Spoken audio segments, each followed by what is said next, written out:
Nama Laksamana Madya Muhammad Ali mencuat usai dikabarkan akan menjadi Kepala Staf TNI Angkatan Laut. Ia akan dilantik Presiden Jokowi hari ini, Rabu 28 Desember 2022.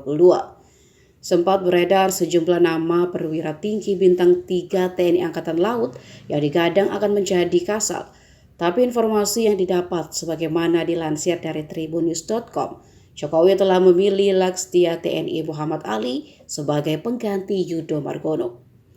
Jokowi sebelumnya juga sudah memastikan soal acara pelantikan Kasal baru ini.